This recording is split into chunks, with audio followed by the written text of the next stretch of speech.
Alors ici, le philosophe jovialiste André Moreau. La majorité de ceux qui écoutent mes capsules commencent à être un peu familiers avec ma vision du monde, ma Weltanschauung. Alors, ce soir, je vais aborder la notion de travail. Évidemment, dans un monde immatérialiste, le travail n'a pas la même signification que dans un monde matérialiste. Vous savez que je ne crois pas à l'existence de la matière pour des raisons épistémologiques, cosmologiques et métaphysiques qui seraient peut-être trop longues à exposer intégralement ici. Mais je vois le monde comme un ensemble de représentations immanentes à notre conscience. La conscience n'étant pas ici un produit d'évolution, mais un espace d'apparition de toutes choses. La conscience laisse être les choses telles qu'elles se donnent, et cela s'appelle constituer. Évidemment, dans un monde de ce genre, la pensée, l'idéation, les tendances vibratoires jouent un rôle déterminant.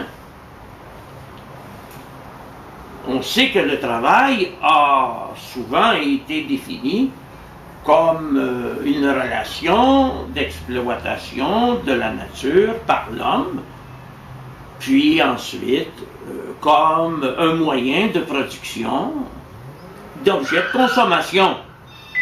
Un contexte semblable, étant donné qu'il n'arrive à un homme que ce qui lui ressemble, parce que chacun reçoit constamment le salaire de ses pensées, et il faut accorder un rôle beaucoup plus important à l'invisible, à la pensée, que dans un monde traditionnel, soit déterminé par des rapports dialectiques matériels, comme l'a expliqué le marxisme, soit lié à une vision du monde chrétienne où le travail est le résultat d'une condamnation pour le péché.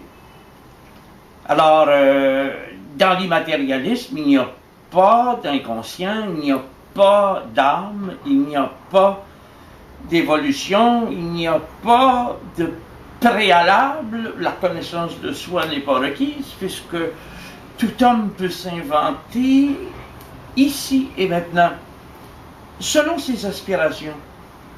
Et il peut provoquer des modifications de son milieu, et même de son corps.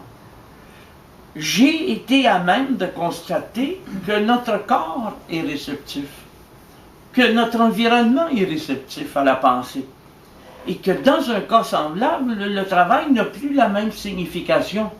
On peut même se déshabituer du travail comme source de revenus.